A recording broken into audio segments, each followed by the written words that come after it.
What is good, everybody out there in the MNC Hoops land? Hopefully that went fine. I'm having, as always, computer issues going on here, internet. The intro looked good, and then it started lagging on my end. Hopefully it didn't lag on your all's end. My headphones aren't connected to this one. I'm on computer too, so we'll just push through this. I'm excited to be talking some NBA. CJ knows I've been under the weather for the past 5 days, so sorry for the raccoon eyes I got going on here. Daddy's had a rough week. Let's just be honest with it. But thankfully, while laying in bed, got the NBA games on. Happy to be able to talk with CJ. We're one man down. The Nick is not with us tonight. The N in the MNC is not with us. He had trouble with his computer completely, but he said he'd probably be in the comments whatnot on that. But CJ, how are we doing today? All is well, man. Glad to see you. Up and about. Definitely heard you. Was feeling under the weather, so it's good to see you here, man. Ready to rock. Let's get it. Got a great guest lined up. Yes, absolutely, and we'll go ahead and bring him on, as CJ alluded to on that. We do have a guest. Me being a Miami Heat fan, I always try to reach out, and this has probably been all season long that we've been trying to get this guy to come on. It just hadn't worked out here or there, and then playoffs going on, Jimmy being Himmy, and I was like, hey, I need to reach back out to this guy. So with that being said, let's go ahead and bring him on. What's up? I'm glad I'm finally here. Absolutely, Greg. How are we doing today? Very good. It's always good the day after a playoff win as a Heat fan, but also as somebody who has to talk about the team a lot. It's a lot funner to talk about stuff when things go right, but it's a long series, a lot more basketball to be played, but thank you all for having me. Absolutely. We appreciate you coming on here and making time. Of course, before we get going into anything, you want to introduce yourself and kind of tell what all you do. I know you got the Five on the Court podcast and everything else that you do, or the show that you do with that. Of course, Absolutely. Insider. I appreciate you allowing me to shamelessly plug my stuff. We love it. I appreciate that. I'll do it quickly and efficiently. Five on the Floor is a daily insider show in the Miami Heat. Basically, anything you need to know about the team, you will find it there. Okay. Subscribe to it wherever you listen to podcasts, including YouTube. So that's Five on the Floor. That is our primary entity in everything we do. And we have a 5 Reasons Sports YouTube channel, 5reasonsports.com. It's all free content, and you can get all South Florida sports, but in my case, Miami Heat sports, and that's where you can find it. But I continue to plug Five on the Floor. That's where to find us. We've been currently, and I don't mean to brag, but just give me a minute. We were creeping up in the top 20 in the nation in Apple Podcast rankings for basketball podcasts. Oh, nice! So that is huge for us, and so I just I can't help but pat my. No, I'm joking. I'm not going to be obnoxious about it. Anyway, I digress. Listen, when we get there, you won't be able to watch an episode without me bragging about ourselves. So it is completely fine. Let me tell you. Yeah. How long have you guys been doing it? It's funny you say that. It's probably been close to 4 years now. Okay. And just in full transparency, I did not come up with a media background. I actually have a 9-to-5 gig that I do outside of the media world. And this really started as a hobby. I'm a fan at heart. And I was blessed to have a few connections in the, NBA atmosphere and the Heat atmosphere that allowed me to get information that has then translated itself into this podcast opportunity. So frankly, I'm really a fan that's living like a cool dream as a side gig, as a hustle. I started with Miami Heat Beat, which check them out too if you're a Heat fan. And then have now teamed up with Ethan Skolnick at 5 Reasons Sports Network. So been a Heat fan since 1990, 91. I'm dating myself. I'm 41 years old now. So I've seen all the Heat's ups and downs. And so it's been a wild ride, and it's just cool to be in the media landscape now. So thank you for asking and even caring about how I arrived where I am today, because it's been crazy to get here. Well, it's a grind. Of course. I mean, CJ, we've been doing this, as MNC Hoops. I don't know if you paid attention, Greg, but when we first messaged you, we were Count the Bucket. So we went through kind of a transition there. I kind of just played it off. I just played it off like, hey, we've been talking for a while. I know hopefully you didn't pay attention, but we're now MNC Hoops. We've been MNC since, February, I think? And nothing in February, January. Yeah, nothing bad about what happened with us in Count the Bucket. It's the same guys. It's just we were with a network.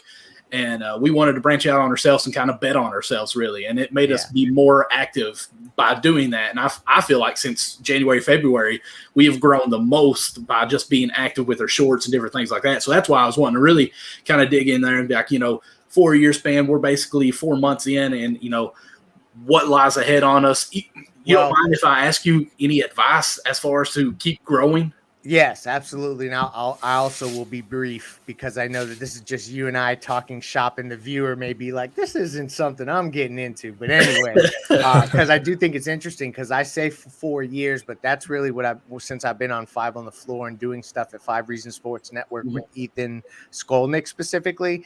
The Miami Heat beat stuff dates back to 2015 or so. Okay. And this is the number one thing when people ask me, like, what's the advice I would give? It's that you got to have, and now I'm going to sound like Pat Riley, bear with me. That's okay.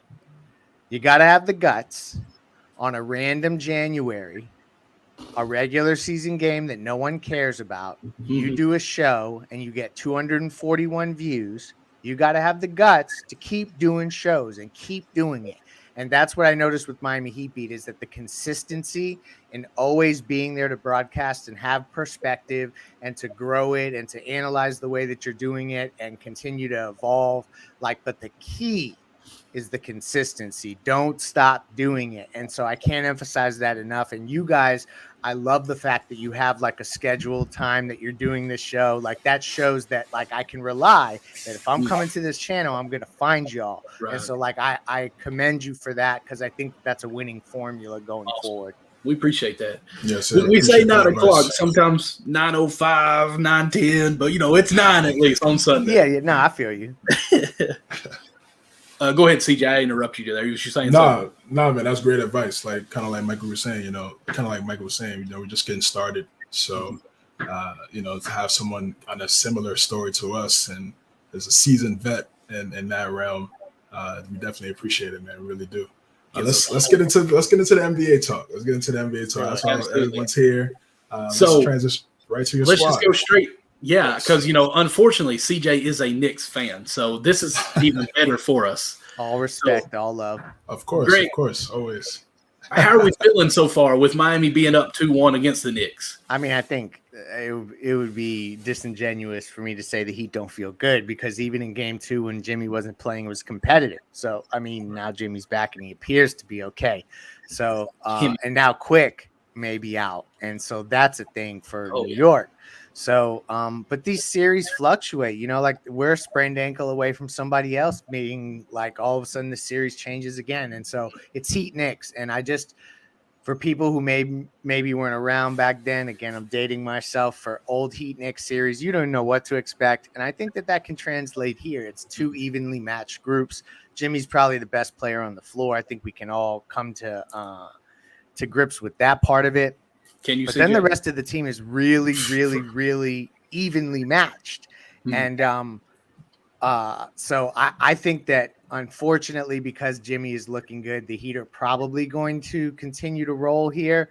But there are paths for New York to get back into this thing. It's not over by any means. So as you are a Knicks fan, I wouldn't hang your head at all. There's ways to do this. Yeah, it's tough. It's tough for me to see that right now, just based on the fact that, one, you guys have one of the best head coaches in the NBA in Eric Spoelstra, and I knew that problem.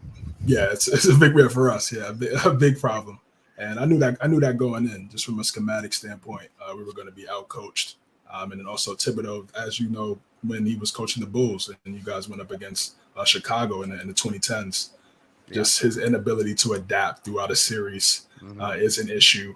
And we're seeing it again. So I've braced myself for this. I've seen it over the last 3 years, just as a New York fan, but obviously as an NBA fan, you've seen it for about a decade or so with Thibodeau. And like you talked about, obviously Jimmy Butler, just as soon as April hits, it's just a different player. It's just a completely different type of player. But and I won't steal the order here. I just need to sneak this in for 10 seconds. No matter what happens in this series, Knicks fans should feel damn good about what happened this year. For me, like the whole Knicks hatred that came with the 90s, and trust me, I was at all those games where the Knicks ripped the Heat's heart out on their home floor. I was at every single one, so I know how that pain feels. I don't really hate the Knicks anymore. I mean, I guess I could be brought to it if they fight enough and it's a 7-game series, but like ultimately I want the Knicks to continue to be competitive because I want more Heat Knicks. So like shout out to you for a good season no matter how this ends. And I do not think that I know Spo is going to outcoach Tibbs, but Brunson could go off. You never know, man. Don't lose the guts now. No, I'm not. No, I still have hope, but again, just looking at yesterday afternoon, looking at that game, just the effort Miami played with, just it's tough. It's tough for me to see a way of victory, especially with the lack of floor spacing that New York has.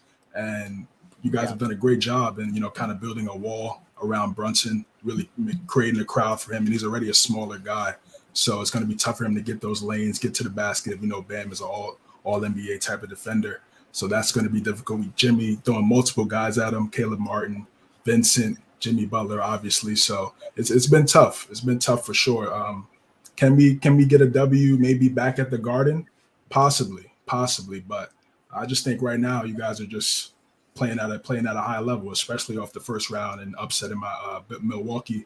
And I was, that just ignited everything. So I think it's going to be a battle. It's going to be physical for sure. Kind of got a little chippy towards the end there with Cody Zeller and Hartenstein and Randall. That's expected, like you just talked about when it's Heat Knicks. So I expect a little bit of, definitely some more physicality and some chippiness going into Game 5. But yeah, it's gonna be fun for sure. But I still think Miami's gonna get this one. I think so too. I just feel like one thing my basketball coach in high school would always say is like, "Are the basketball gods with you?" And I'm like, "What's that even mean?" And then it just kind of got more something funny to say as we went on. And I just feel like no matter what the Heat do right now, it's just like the basketball gods are on their side. Like, all season long, it's been like, well, Strus can't really step up and be consistent, and then Martin's not really anything. Duncan Robinson got paid and then disappeared. Tyler Hero can't be that second guy. Well, now he's hurt, but like everything inside the playoff, these guys are all stepping up at the right time. It might be someone different, but it's somebody that has to step up, and it's just happening that way. Like I feel like there's just nothing that Miami can do wrong right now. Now, I'm not trying to put any kind of hex on them. And again, going back to what you said, Greg, I said this numerous times on our show in the past that I'm glad that the Knicks are actually being relevant as competitors again, because the NBA needs the Knicks loyalty that they have and all that. Like we love seeing the blue and orange skies that you keep saying, CJ? Orange and blue skies, facts. Orange and blue skies. So I'm happy that the Knicks are having a great season. I think they can build on this so on. Obviously, I'm not counting them out yet. It's just right now it just seems like Miami can't do much wrong. And if it is wrong, somehow it comes out to benefit us still. Like 4 turnovers in a row, and then all of a sudden there's Jimmy Butler open for a 3. It's like, why not? And then it goes in. Yep. So I'm happy that finally, because this season it was not like that for so long. So it can be fleeting. So just count your fingers. It continues. Preseason, I said that Miami would be a 2 or 3. I think I said in the East, and that's where I was too.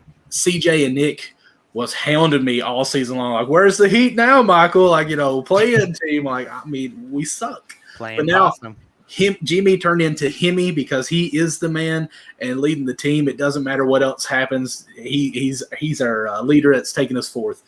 But I want to ask you this, and I'm getting off track just a little bit, but it is with Miami.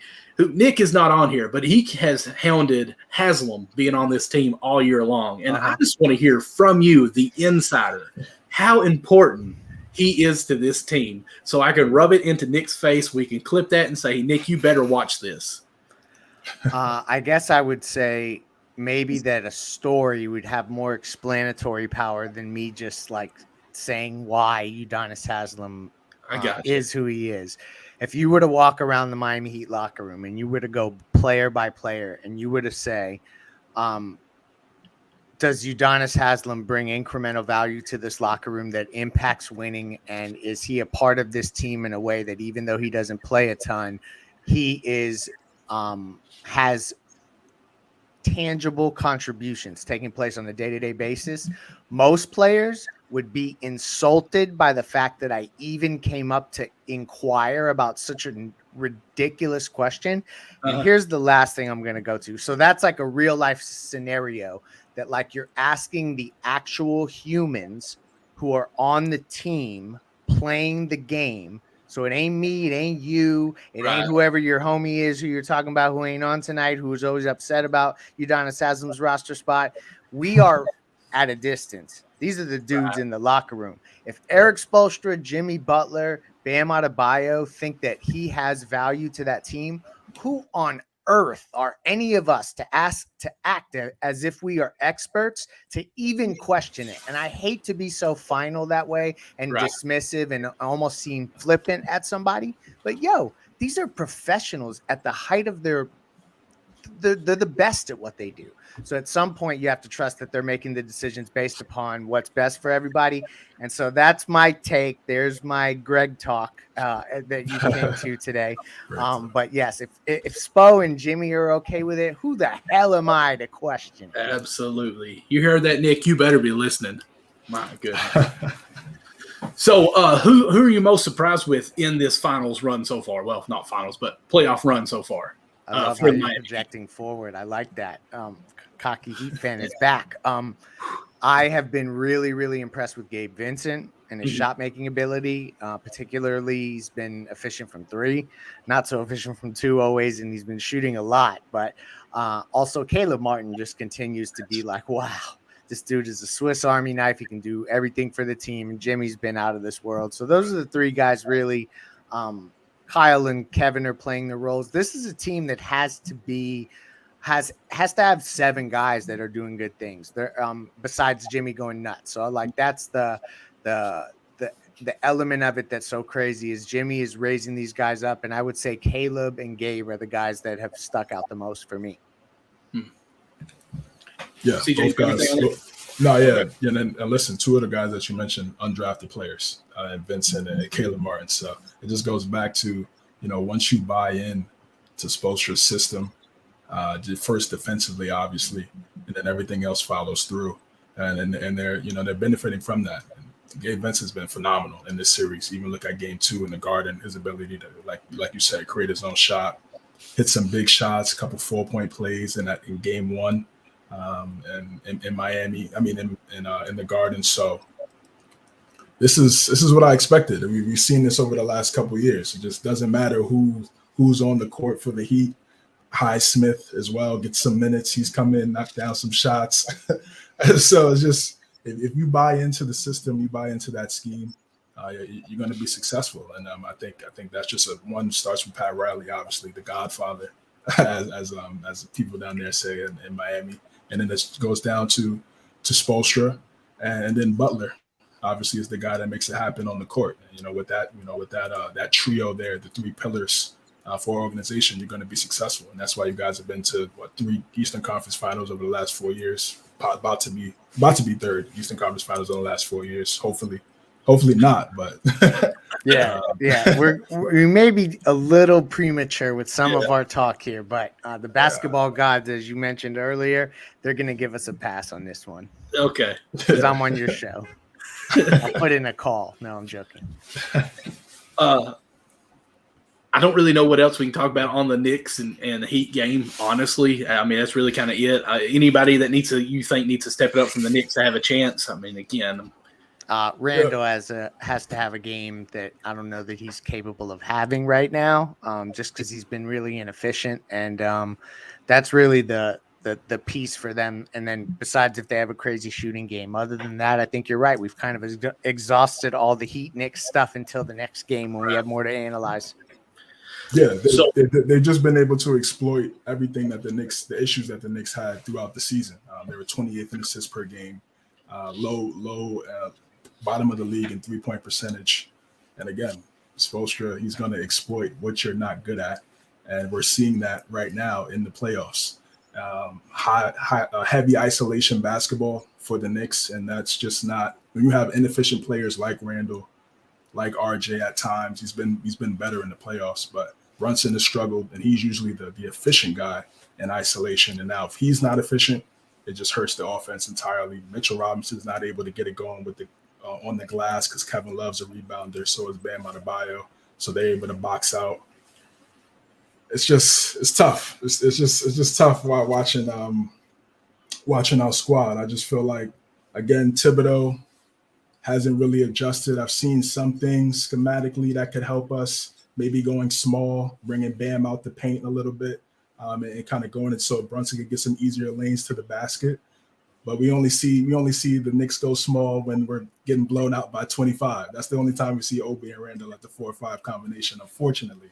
So again, it's tough over here, but again, Miami's done a great job. They deserve all the credit. So 2 wins away, and we'll see what happens. Okay, so now let's just ask you some questions about Miami, if you don't mind us asking. For sure. All right. So top 5 Miami players of all time. Miami Heat players? Yes. Yeah. Let me change that. Not top 5 players, but top 5 fan favorites in Miami. Who you think? Understood. Okay. It would be Dwayne Wade. It would be. This is going to get tricky here. I'm just going to say LeBron James, but creeping on a come up is Jimmy Butler. I would say then you have Alonzo Mourning. There we go. And then probably Chris Bosh. See. Who did I miss? No. I know I missed a lot of guys, but there's a couple ones there that could go either way. I mean, maybe UD. Is it UD? Does he get it? I have him on mine just because it's a fan. I think you're right. No, UD in front of and Chris Bosh would be like just outside looking in.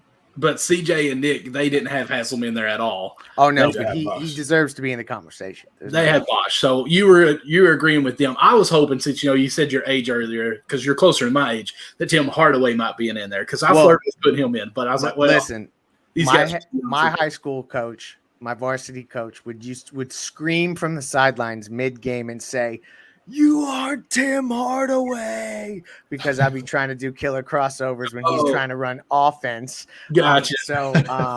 So I love Timmy. I tried to do everything like him as a player when I was in high school. But as in terms of in Heat, it's crazy. That's how there's so many greats to choose from, that the Heat now have a top 5 that could not include Tim Hardaway. That is not expected. So I think you did good on that list. Now, here's my other question that I wanted to ask you earlier that I said I was going to wait.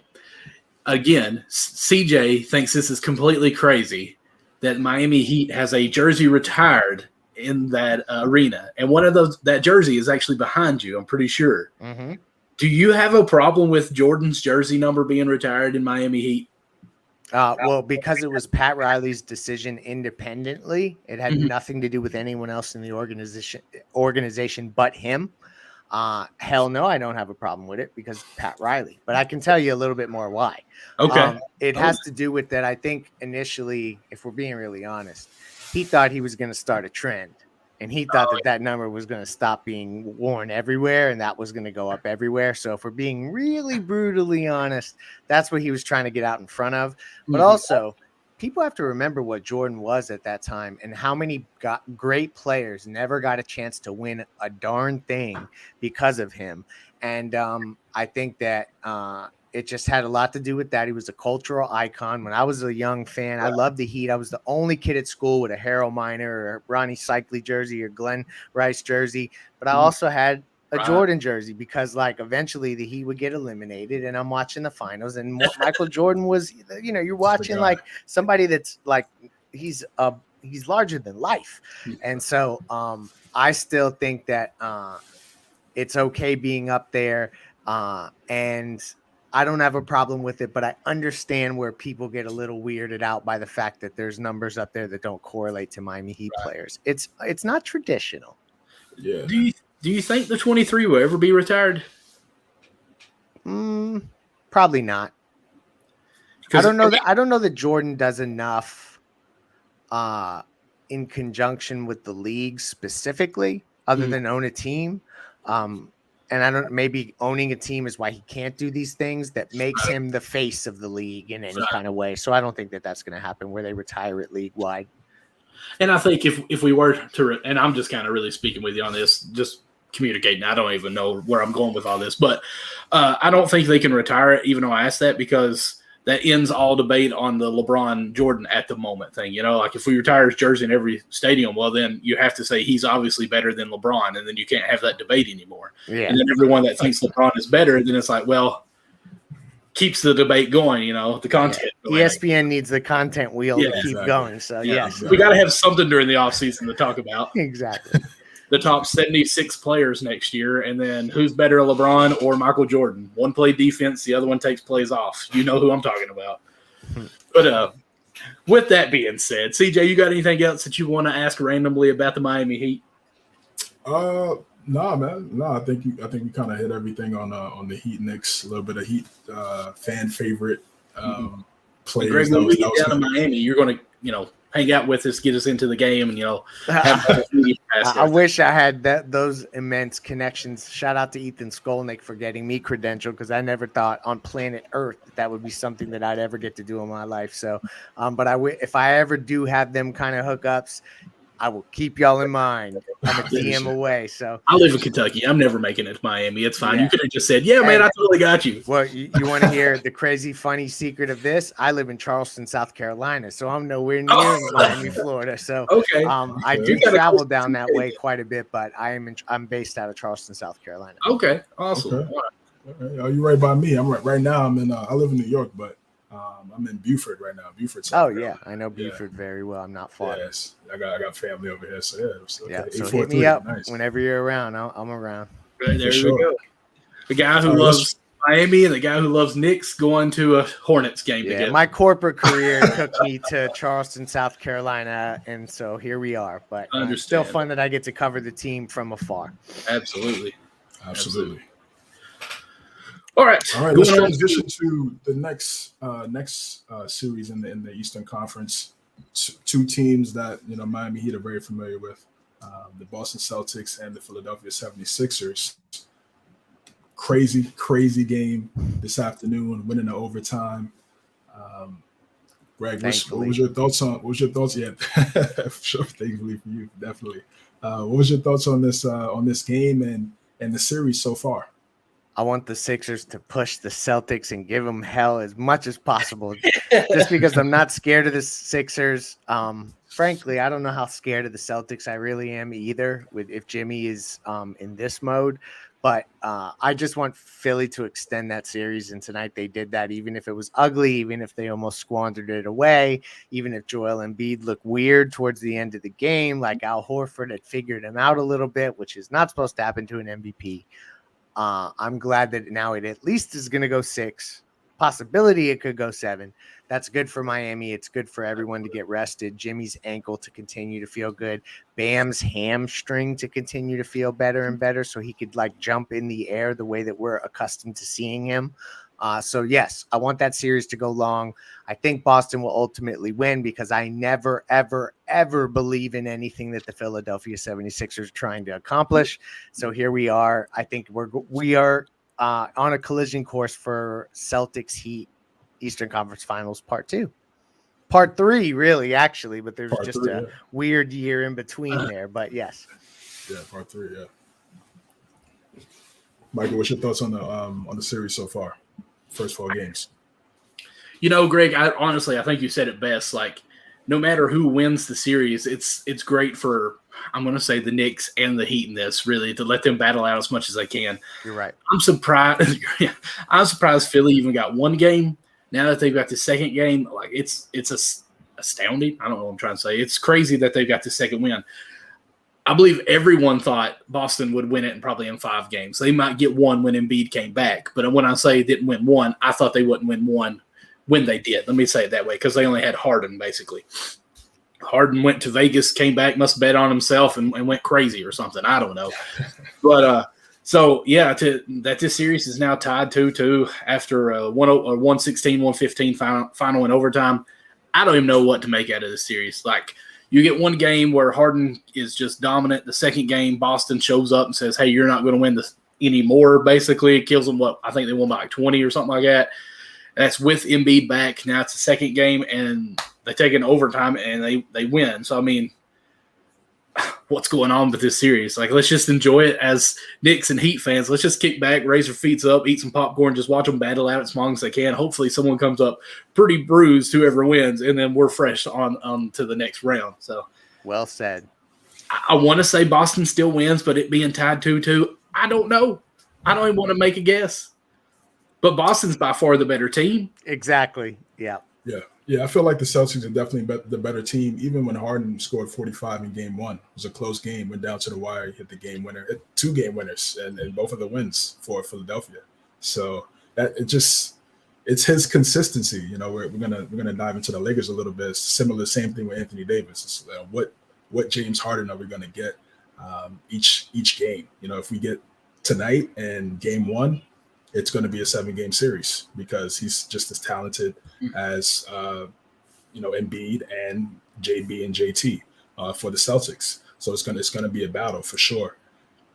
Celtics had it. The Sixers had it in game 4, and then they gave up the lead. And then the Celtics had the lead. Did some big shots back and forth. The thing with me that I see with the Celtics sometimes with Mazzulla, he doesn't like to call a timeout. I felt like he should have called the timeout there late. Call a set play, because they really didn't get into their set with it was 6 seconds left. You know, you get a couple seconds, Smart hit the shot, but it just wasn't enough time left. It was an insane finish. So I think with Mazzulla, sometimes he thinks too much or overthinks it. Just call a timeout, get a set play going. I think they did a great job. What they do a great job of is with Horford's ability to space the floor. They have Smart and Brogdon, they set the screen for Tatum and Brown. So that creates mismatches for them. And they were able to knock down their threes as well. And their ability to knock down threes is just really a big element to their offense. So it's going to be a battle for sure. Big game for Harden. This is what they needed. This is why they brought him in. This is why they traded Ben Simmons out of Philadelphia and brought in James Harden. And he has to step up in the playoffs. I mean, this is it, man. This is the saying I said for Philly was, if not now, when? When is it going to happen? When are you going to get past the second round? Especially for Embiid, you know, he's the younger guy, but more so for Harden as well. I mean, he's on the other side of 30, 34. He's been in the league for 14 years now. It's time for him to, start to get back to the finals, get back to the Eastern Conference Finals, and make some noise and go up against a team like Miami or the Knicks. And I think this was a big game for him. You go down 3-1, it's virtually over. So for them to tie it, get a gritty win despite losing the lead, coming back, I think it speaks to their character. So we thinking 6-7 for sure? I mean, obviously, 6 because it's 2-2, so it's got to be. So who thinks 6? Who thinks 7? I say 6 games. I can see the Celtics winning 2 in a row. Okay. I have a weird feeling, even though I feel like Boston has had control of this series mentally, I'd say, that it's going to go 7. Just because I think Boston has had these weird moments in the clutch, and that they can – I think that Philly can get one more. But ultimately, that might just be wishful thinking on my part, because I want the series to extend as far as possible and they play as much basketball as they can. And another weird thing, too, is Jaylen Brown. He starts off hot. He has a great first couple quarters. And then, he just can't get into the offense, late in the game. I don't know if that's a Mazzulla thing. Or they go away from him. Yeah, they go away. Yeah, it is an issue. It's really weird as to why he's just, a decoy, especially late in the game. Smart's taking the last couple shots at the end. Tatum, obviously, of course, is a hierarchy, but it should be Tatum or Brown, then everybody else. So you seen Oladipo, man? He can't dribble. It's not really about the dribbling. It's just about his ability to get the shot. I mean, he's playing well. I mean, he's getting to the basket at will. He's efficient. He's knocking down his shots. It's just towards the end of the game, it just doesn't work. That's an interesting dynamic. I already know so many people have been wanting to split up Brown and Tatum for the longest now. I'm not there yet. I feel like you have a two-way duo like that. You have to keep them as long as possible, especially for the Celtics. They're homegrown. It just makes the most sense to have that duo there. But that is a weird dynamic that I'm definitely interested in. The playoffs as well. Regular season, you could kind of figure that out and you go through the motions. But for to lose games like this and for him to actually play well, it's something I'm definitely looking out for, especially going on for the rest of the series. Well, I'm just going to say I'm going 7, and that's with Tyrese Maxey having 37 points in this next game because, Kentucky players are just awesome anyway. So yeah, I called it there. So amen. So let's go ahead and move over to this one team in this series that we don't really like to talk about too much. Nobody likes just you, bro. The Golden State Warriors are down 1-2 against this other team that's yellow as well. Any hot takes or Greg talks that you got on this series going on so far? Golden State's going to win the series. That's what I'm talking about. I don't know how much I believe that, but I really want to. And part of that is that I have a hard time betting against Steph Curry. And I know that everyone would say, well, I have a hard time betting against LeBron James. Mm-hmm. It's just that I think that if you look at the supporting cast around both players, although AD is playing out of his mind, not every game, but almost every other game, Draymond, Clay, these guys have been through this before. They're going to eventually be in a situation where they'll be back on their home floor for a crucial game 5. I feel like they can gut out this next one. I don't know. I'm not really ready to hit the panic button yet. If the Lakers go up 3-1, then we enter a different conversation. And, if it's Lakers and Heat, if that's what's destined to be, great. But I think Golden State still comes back here. I think that they can make adjustments, and it just may be adjustments that are uncomfortable because I don't know how much Jordan Poole can be a part of the solution there as they try to beat the Lakers late in games. Yeah, he's really got some weird things going on right now, it seems like. Even on social media, y'all see all these weird clips, arguing with the coach on the bench, arguing with Draymond. I mean, we know not to do that. You went knocked out. Right. But Jordan Poole last year was phenomenal. This year in playoff, it's like, I mean, I'm not trying to be mean, but it's almost like he's went dumb as far as what's going on. Yeah, tone deaf. Yeah, because, I mean, even that ball, I want to say, it was in the King series where, like, he fumbled it out of bounds at half court. Like, he did that for, like, 5 steps, it seemed like. Mm-hmm. He pick the ball up. I don't know what his issue is, but in order for Golden State to have a chance, he's got to play better, period. We know that. There was a guy who said that the Lakers are going to go up 3-1 and then Golden State's going to come back and win that. That'd be fun. So we'll see if it happens. I said that before it started. So can't ever count Clay out, that's for sure. Even though I was trying to trade him at the beginning of the year. Don't call me out, CJ. But insane. I'm just going to say, and I'm not going to be a hater when I make this comment, but there's been a lot of free throws shot by the Lakers side. Yeah. When it goes back to Golden State, I don't think that can keep up with that. And I'm not saying referees are cheating or anything. I'm just saying whenever some home cooking. Yeah. I mean, yeah. I want to say I seen the stat that said that they shot like 39 more free throws than Golden State has in the 3 games. That's a lot of free throws. So just pointing out that statistical fact. What you got, CJ? Because I know you love LeBron and AD. Yeah, the free throw discrepancy is something I've looked at as well. But also Golden State, they're settling for a lot of jump shots. They don't want to go to – There was – keep going. I want to interrupt you. Go ahead. That tweet. Yeah, because, Anthony Davis is in the middle. So his ability to block shots, they're thinking twice, when he goes up, when they go up. I just like the Lakers in this series because – they have 2 dynamic front court players, and Golden State, they don't have the rim protection to really offset that with Green and Looney. So if AD's on, he's playing like how he played yesterday, dominant, scoring, rebounding, changing the game on the defensive end. I just think that helps their offense. It helps their offense and their defense, and just helps that team. That third score for both teams. We just talked about Poole for Golden State. We saw D'Angelo Russell be that third guy for Los Angeles yesterday. Game 1, it was kind of Schroeder. We've seen Hachimura in round 1 step up and knock down some big shots. I think people are really underrating the Lakers' depth. I think they have some solid depth, especially you saw Lonnie Walker get some minutes out of nowhere. Had 12 points yesterday. So it's interesting, and we've also seen an interesting thing with LeBron playing off the ball a little bit more. We're so used to LeBron having the basketball in his hands all the time. Now he's spotting up and letting guys like Reeves and Russell kind of play make and create. I think that's one. It's perfect because it gets their confidence up because you already know what he can do in any given moment, any given possession. So for those guys to have their confidence at a high level, it just helps them going forward if they were to advance.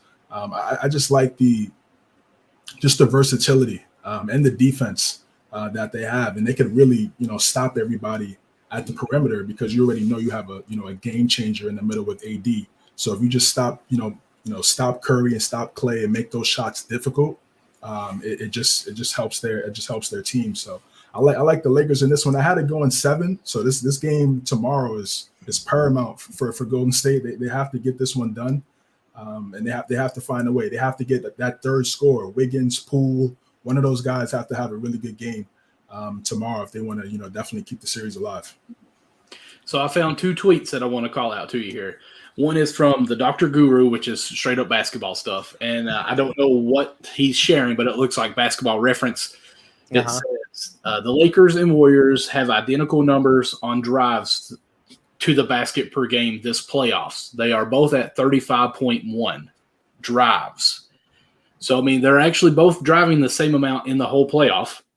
And then, let's see here. The other one was points in the paint from last night's game. Warriors had 34 points in the paint. The Lakers had 32 points in the paint.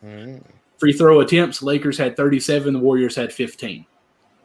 So, those 2 things kind of combats they need to drive more. It sounds like they're really driving the same amount, but I almost feel like we almost assume that they're not driving because they're 3-point dominant on everything. It's just for some reason they're not getting to the free throw line. Not going to blame anyone. I'm just saying the Lakers are getting to the free throw line. The Warriors are not when they're driving the same amount. It could be more putback fouls or something like that. AD on the weak side gets it. Who knows what the numbers exactly are on that. It's just kind of weird because all season long, the Lakers, I think, shot 490 free throws more than any other team. And now we're into this. It's just like the Lakers get the calls. I mean, yeah, they have guys who know how to initiate contact. So that is a skill too. And if you don't call it, you're going to get a camera brought out to you and say, hey, look, it was a foul. Here, look at the camera. Oh, wait, he got traded. Yeah, he's gone now. He's gone. I know, Greg, you're pressed with time, man. Again, we really appreciate it. We're just going to get to this last segment about the game that's going on right now between Phoenix and Denver. Close one, as expected. Phoenix trying to tie the series 2-2. What's your thoughts on this series so far, based on what you've seen? I'm checking the score now. It's 87. It's 87-86 as we're recording this, and Jokic, listen to me, Jovic, as I'm a Heat talker. He has 40 points. Jeez. Okay. And he's super efficient on that.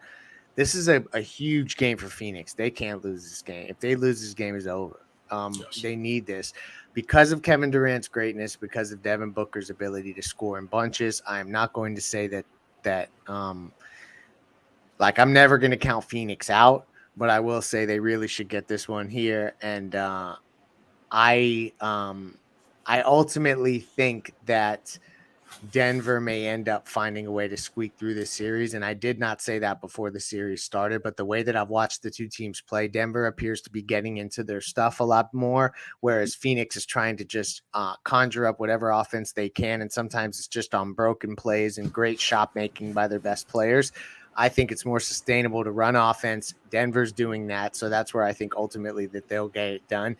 And we may see a Denver Lakers Part 2. Western Conference Finals and Heat Celtics. Could you imagine if that's where we land? Let me knock on wood. That'd be crazy. Again, we'll see that again. So that in the Thank y'all for having me, though. I'm sorry that I have to dash all of a sudden, but I greatly appreciate y'all having me, and I definitely will come back. Maybe as the playoffs wrap or something like that, as we get closer to the finals. I'd love to come back and join. Awesome. Yeah, thank you so much. Thank you. Really appreciate it. What your stuff where people can follow you or whatnot? Yeah, so check out 5 on the Floor wherever you download podcasts. That's FIVE on the floor. You follow me at Greg Sylvander on Twitter, 5 Reasons Sports miamisports.com is where you can get a lot of local Miami sports content for free. And then also 5 Reasons Sports YouTube channel. We put a bunch of stuff up there all the time. So you can find us in a lot of places, but 5 on the floor. That's what you should remember most. Thank y'all for having me. Absolutely. Peace. Thanks, man. Appreciate you. Thank you, brother. Awesome. Yeah, so that was Greg. Man, that was great. Absolutely. Always great to have somebody from Miami Heat to come on the show and talk about Miami. Of course, yeah. Michael was geeked up, guys. You should have seen the DMs. The DMs were. I don't know what you're talking about. I don't know what you're talking about now. All right. Between him and between Greg and Will. Oh my god. So all I'm saying is, obviously, I'm reaching out to my teams. I don't know about you and Nick. I mean, I'm just gonna say that. So he was fanboying, man. If you guys saw the DMs, oh my goodness. You guys were like, "Is this really Michael, man?" I was like, "Yeah, it is." Anyway, back to the show. I'm a little. What's your thoughts on the series, man? I'm a little worried about my West Coast team, the Suns.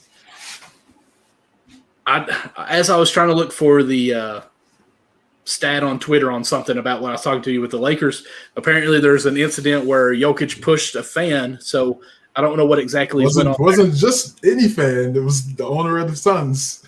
Oh, was it? Yeah, I didn't. Yes, it was. I stay with you on this. Yeah, so Kogi went for a loose ball out of bounds, and Matt Ishbia, owner of the Phoenix Suns, he got the ball, and Jokic tried to, They're not called owners anymore, right? What are we calling them? Oh, Alice. It's governors. Yeah, they call them governors now, but I still call it owner, man. I'm not woke like these guys. So yeah, Matt Ishbia, he had the ball. Jokic was trying to get the ball, and Matt was like trying to keep it. I guess obviously, or maybe he does know who the owner is. He kind of gave him like a little, a chicken wing. It's like, honestly, like it's kind of eject. I mean, it's the owner of the team. It's not just a regular. Even if it was just a regular fan. You said what? I said he'll probably be suspended next game for sure. I would think, with it being the governor. I mean, because if I'm him, I'm like, he just knocked me. Like, 1, that's an assault. 2, I'm going to sue you. 3, he better be suspended for the next game because that's the owner that you hit. Like you should be backing me and the rest of our owners up in the league. I feel like that's a possible move because you're in a series to try to get to the Western Conference Finals, and you're down 2-1 right now, and after this game, you might be down 3-1. So, yeah, I'm trying to get him suspended. He can make a case. It's possible. It's possible he might get suspended. Yeah, I mean, the little Has there shove ever there. been a half court or a half suspension? What do you mean? Like a first half of the game suspension? I've seen it in college football. I've seen it in collegiate sports. I haven't seen it in the pros yet. I don't know. I'm ADHD. You know that. And I'm sitting there thinking, I wonder if that could be what happens. How silly would that be? Like, get both teams satisfied. Okay, we suspend him a half to combat what you need. But then he's available for the second half. So, Denver, you can't really complain too much. Well, if I'm Nuggets owner, I'm appealing that, obviously, to the core. I'm not trying to hear that. We got Nick in the comments. Not on the show, but in the comments. Have no confidence in Suns winning this series anymore. Less ball movement without Chris Paul, plus Booker's scoring can barely squeeze them by. What's your thoughts on that? I mean, sadly, he's right. I mean, I won't say that I don't have any confidence in him. I just think Denver looks, from what little bit I got to watch before we came on, Denver just looks, they're 5, 6, 7 players. They look interchangeable, basically. They all know the roles. They know what's going on. Everyone's working through what they have to in their set spots on offense and even defense. As far as Phoenix on the offense way, every time Durant gets the ball, they're going straight to double teaming him, of what I've seen, which is smart defensively, and they're getting rid of the ball. And Booker's having to do a lot of scoring, which he can do the scoring, so there's no doubt about that. But when it's those third and fourth player on the team, we're not really knowing what we're getting. Cam hit a 3 that was big time, kept the lead for him in the first half. Came back the very next play, had it looking again. It was like, oh, 2 in a row. He bricked it harder than one of my shots would be bricked. Like, it's like there's no consistency from the role players to be stepping up right now. Can that happen? And I didn't even mention your favorite player on the Suns team that we don't even know how he's going to play. Who you talking about? Oh, yeah, he's Jock Landale is taking his minutes in closing time. I mean, he really is. Yeah, you know, he's doing it. He's just bringing the energy. I mean, obviously, no one can guard Jokic. He has 40 right now, like Greg said earlier in the show. We got Kevin Lucas, man. Appreciate you stopping by, man. D-Book's in a different mode right now. Absolutely. They have no one that could guard Book. You know, on the other end, they have no one that could guard Jokic. And I thought, you know, I felt like that's what was going to make this series so dynamic, you know, when it comes to, you know, the scoring and the talent that both teams have. I'll say this. I think Monty Williams, he made the adjustment. He's playing TJ Warren a little bit more. He's playing Ross Terrence Ross. Yes. Ross gets the minutes. Cameron Payne just by default because Chris Paul is out. He stepped up. He's had some opportunities to start because Chris Paul has missed some time in the years past being a Phoenix Sun. So he's comfortable in that role. And I've always felt like Book should have stayed a point. Even like when they weren't good and they were losing a bunch of games, they had Book at point guard for a little bit. That's I think it's perfect because one, he's already drawing the second guy to the defense anyway, so he can make the right play, make the right read. So I don't ever see that being a problem. So I respect Monty Williams and making adjustments. I was a little concerned if he was going to do that or not. Now, their offense has a little bit more motion since they've been at home. It's not just KD here and then Book here. You do what you got to do. It's a little bit more motion now. In the offense, so they're up 6 going into the fourth quarter. Booker has 4 fouls, 36 points. With 36 points. Yeah, so this is going to be a close one, just like the Celtics versus the Sixers. That was a nail biter, literally right to the end. So I see this one being the exact same thing. Did you think when this series started that we would have Booker leading the Suns constantly instead of Kevin Durant in scoring?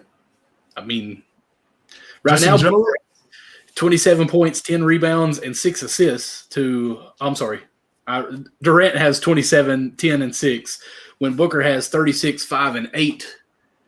I mean, Booker's really been, even on the defensive side, I feel like Booker's been the number 1 player for the Suns. I mean, he's the guy. I mean, he's the homegrown guy. And right. I assume when Durant came over, it's going to be like, hey, I'm the new number 1. Booker, it's your team, but I'm coming over here to take you to the next level. Yeah, take it to the next level. But that doesn't always necessarily mean be the number 1 guy. Okay. And we've seen KD. I think he's comfortable being 1B or whatever, 1A, 1B. I think he's fine with that. I don't think he's the type of player where he could fit in seamlessly with anyone. Right. We've seen him defer to Kyrie. We saw him defer to Steph. We saw him defer to Westbrook. So defer to LeBron. No way. Well, not the same team. Yeah, different scenario. Different scenario with that. But yeah, so I'm glad Booker's playing this. He's playing at a high level. One, you got to worry about KD, so they're probably doubling him a little bit more. That's true. So but the way Booker's been playing, man, the efficiency as well. I mean, game 3, 47 on 60% shooting. I mean, it's just, what do you can't stop that. His ability to get to the mid-range, elite 3-level scorer. And they're doing exactly what I thought they were going to do against Denver, which was, 1, transition buckets, because Jokic is not fast enough to get down court and to protect the rim. And listen, I know it takes a lot of energy to go all the way to the basket. That's why sometimes you settle for jump shots. But Denver's not a great rim protector. They don't have any. Their backups aren't even great rim protectors. So that's the key. Cutting to the basket. That's what I wanted to see in this offense. Is those guys cutting to the basket. Really putting pressure on the paint, and then you could spray it out and hit those guys for shooters. Like we saw T.J. Warren hit a big shot in Game 3. We saw Terrence Ross knock down a couple of threes tonight as well. So I think Phoenix gets one nut. What'd you say? I said Ross already has 8 points in his 16 minutes of playing. Like, he's given good minutes, really, and being productive. Yeah, and that's why I was so confused as to why he didn't play in the first 2 games in Denver. But maybe that was just a strategic plan. And you're like, okay, obviously he's a role player. He's going to play better at home. We're going to bring him in for these next 2 games, and it's worked out. You need the depth. Torrey Craig, solid defender, but when it comes to a floor spacing standpoint, it's not going to work out. The guys are just going to sag off him and just continue to load up on Book and KD. So if you have a respectable shooter out there on that strong side corner, like Warren, like Ross, campaign, yes sir, get your MNC cups. It just creates easier spacing. So I'm happy to see Monty Williams definitely make some adjustments. And listen, I know Ayton is making $30 million. He got they offered they matched the offer sheet from Indiana. Mm-hmm. But listen, if he's not playing well and Jock Landale is bringing more energy and he's boxing out and getting rebounds, I'm trying to win a playoff game. It's not about who got drafted higher and who should be, just because he got drafted higher, he should be on the court. No, you play to earn those minutes. Look at Miami Heat. They paid Duncan Robinson millions and millions of dollars, and then he couldn't make anything. So he was benched. Took all his minutes. Max Strus took all of his minutes. So, and deservedly so. Deservedly so. Of course, he's playing now because he has to, and he's playing decent, making some big shots. Yeah, he's playing well. He's playing well. It's a lot of guys out there, that they lose all their minutes and they lose their confidence. Yeah. Or they get an attitude. They become a problem in the locker room. I don't ever see that flying in Miami, just because this is one where Greg talked about. Udonis is not going to put up with that. No. We saw him, about to throw shots with Jimmy last year and Spoelstra. So so we know, Duncan Robinson saw that and was like, I'll just be a pro. Which is Daddy, I'll be clean. Yeah, just give me the ball. When it's happening. And it's worked. For him. And now he's got an opportunity. He's knocked down some big shots for Miami. And hopefully, like you're saying, like if they were to bench or take some of the minutes from Ayton, say, hey, listen, Landale is actually beating him up and down the court, getting easy baskets that way. And that's helping us on the defensive side that Jokic is having to run that. If you'll put a fire in your tail and do that too, you'll be in there. You're the better player. But we've got to see you, 1, be tough, 2, be physical, and 3, actually have a desire. I mean, he's getting some baskets. He's scoring a few points, but it's coming to him. It's not him going to it. And there's a big difference in that.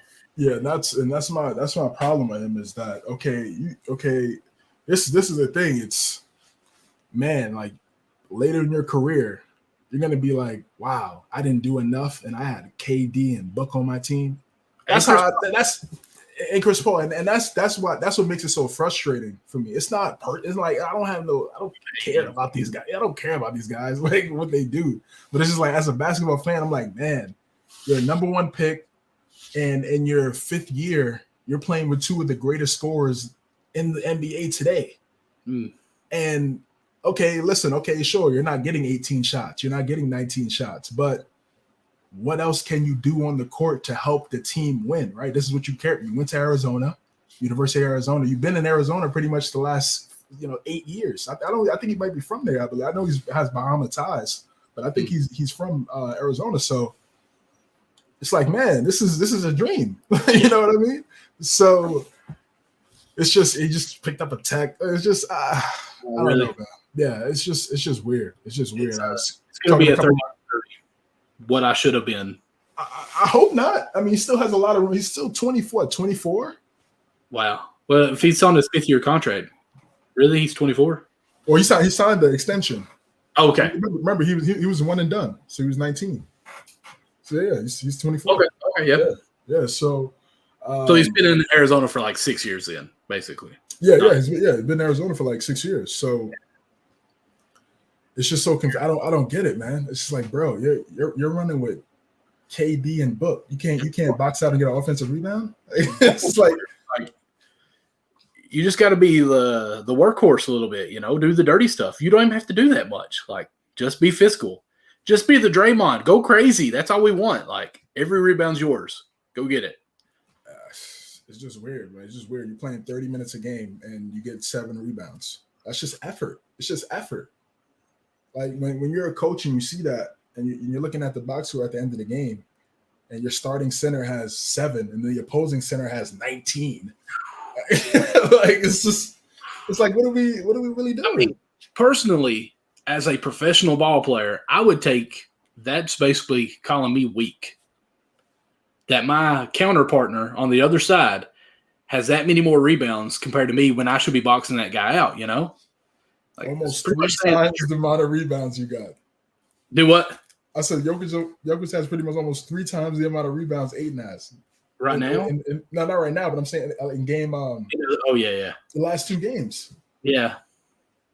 Yeah, I mean, I would think that personally, really, you know, like, this is supposed to be, and I know we dog on him quite a bit, but, like, this is where the players are, like, dead to win. Like, I'm the best player, like, all 15 players that are on each team, or I'm the best player. It's just I don't get my chance, you know, like, you're supposed to be proving it. Like, you got that chip on your shoulder that you're the best. And this guy's not showing up. 22 minutes, 6 points, 7 rebounds. That's it. And 4 personal fouls.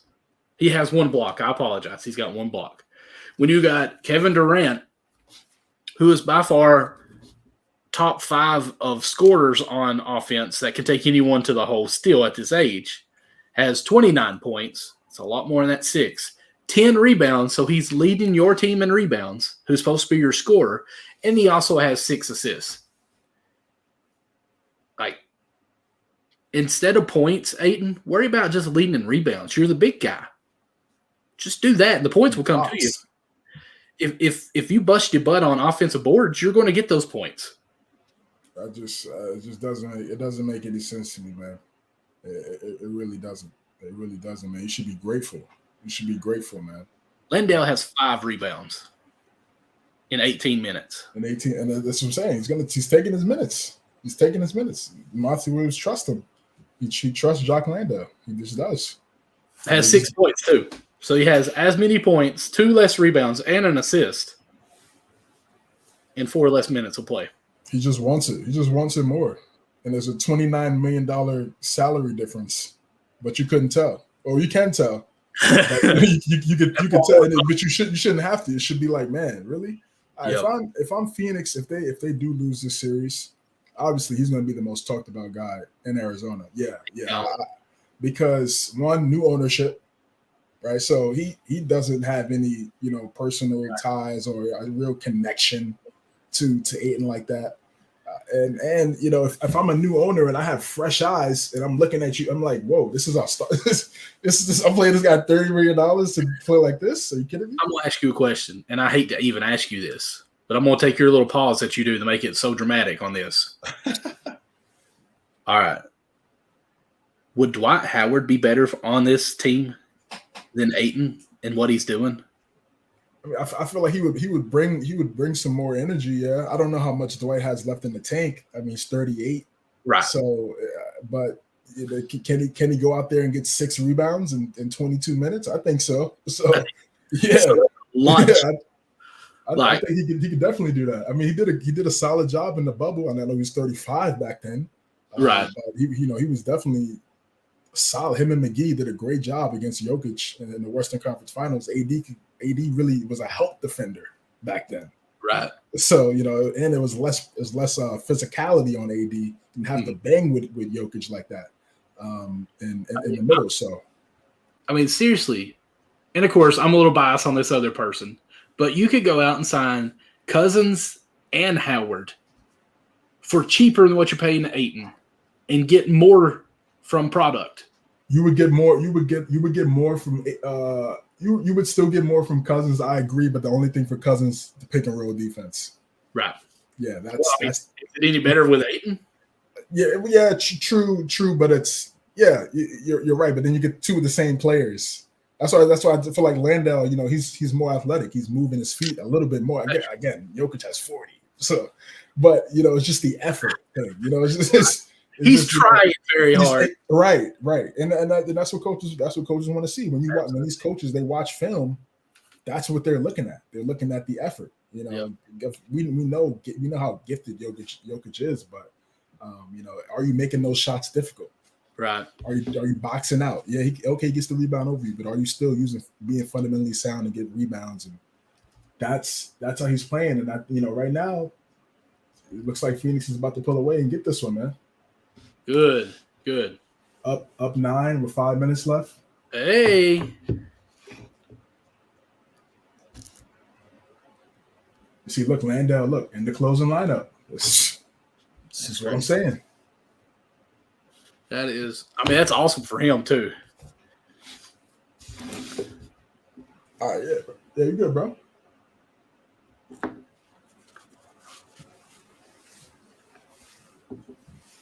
Yeah, it looks like okay, it's down 7 now.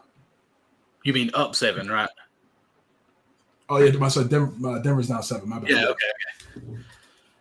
I've got connection. I'm gonna see if I can turn it back on my TV without messing us up here.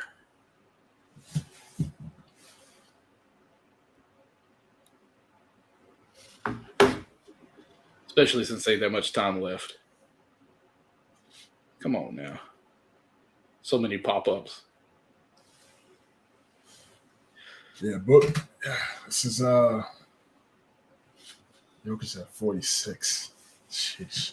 I don't know, man. I feel like they're another team that could use a rim protector. If they could get Denver. Denver was able to if Denver was able to get a 2-way stretch 5, man. Oh, yeah. Oh man, that'd be perfect. That'd be perfect. DeAndre Jordan. Oh, they just got him too many years late. I understand. The only thing that'll be concerning for me is they just run Jokic on pick and rolls all day if he was at power forward. So it's just that'd be, but you'd have help defense with that 2-way stretch 5 in the middle, but. You don't want a scenario, you don't want a Timberwolves scenario. You much rather have. It's just, I don't know. They're a tough team because they're so good and Jokic is so great, but he just doesn't change the game defensively. You know, can he get enough stops?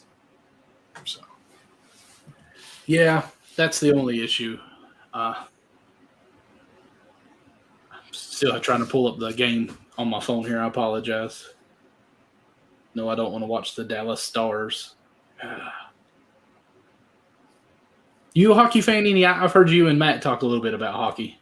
Yeah, I follow it. I follow it a little bit. Not a diehard. I definitely been watching. I'm watching some Ranger games over the last few years for sure. They got bounced out in the first round to the New Jersey Devils in seven games, but yeah, not a super fan. But I'm just starting to come along.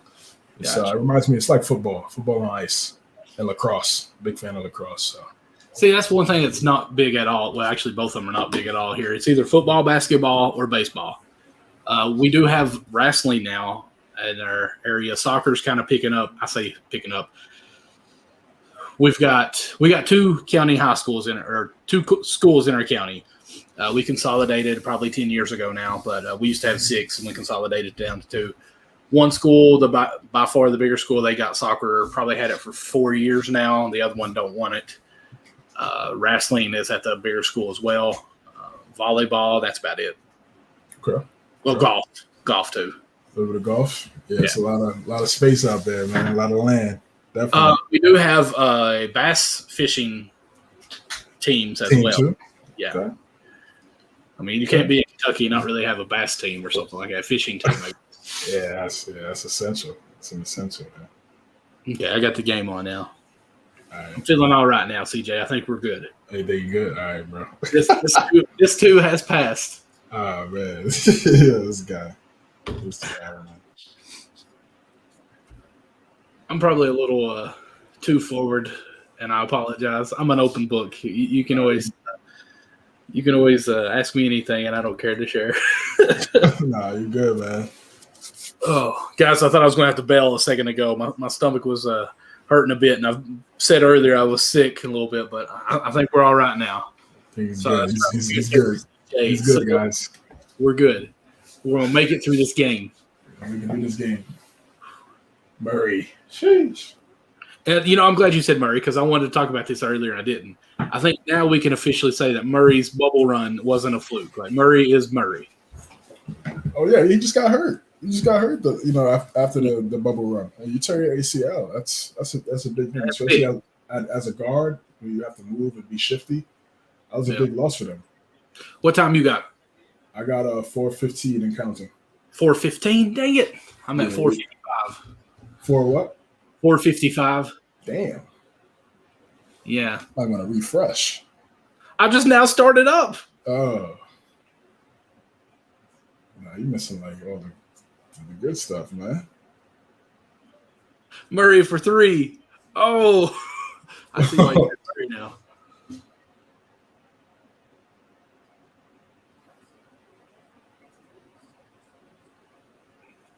You know, I said earlier that Denver has, a better 5, 6, 7 players, but really it's just straight up the 5, ain't it? Who, Denver? Yeah. Yeah. Oh, look at Aiden. Wow, finally.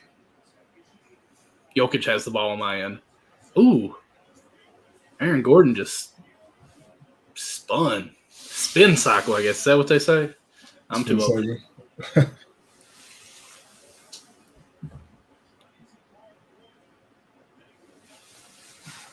I mean, Aiden came set a hard pick. Let's get past. I mean, you have to say this. Aiden can shoot. He's got a soft touch, especially for a big man. That's a foul. Yo, Jokic is different, bro. Sheesh. Yeah, he's skilled, but he just no effort. Yeah, that's the thing. That's why people get so upset with him, bro. Like we see the talent, but it's just not. It doesn't always translate on the court.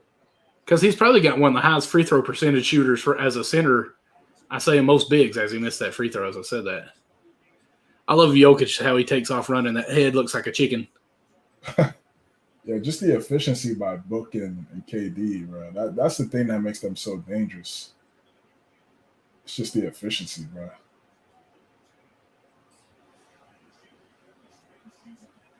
God. Oh! Nah. I don't even know what you're seeing, but Jokic just made that and didn't get a call foul on it. I mean, oh my God, you're about to see something in a little bit. Sheesh, this guy. How did Booker get that rebound? You should be proud of me, by the way. I've not said anything about Booker and his looks in a long time.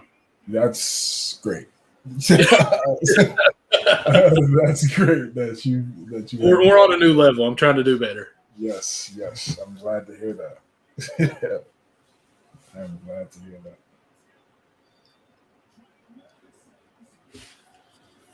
Booker on Jokic at the top of the key. Slow it down. Oh. Did that really? That was such a bad shot by Michael Porter Jr., bro. How? Of course, I'm a Suns fan, so that's what I'm saying is. Oh, you said but literally, huh? Talking about the Jokic and one? Yeah. Like, I mean, Booker was really standing his ground for 3 dribbles on that to back down, and then he goes to shoot on the back down, and they call a foul. Like, if that's a foul to me, then the 2 back down should have been called a foul as well before the shot. But that's me hating.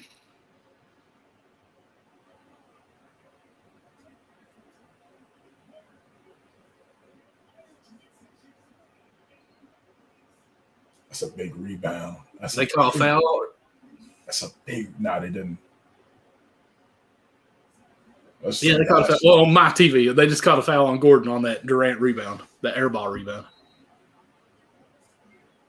That's a bad shot by Michael Porter. That was just a bad shot, man. And Ayton with the block. All that ragging we've done on him, and he comes up with that block there. I mean, I'm not impressed. No, because that was from behind. Even I could have blocked that from behind like that. But it just goes in the stat.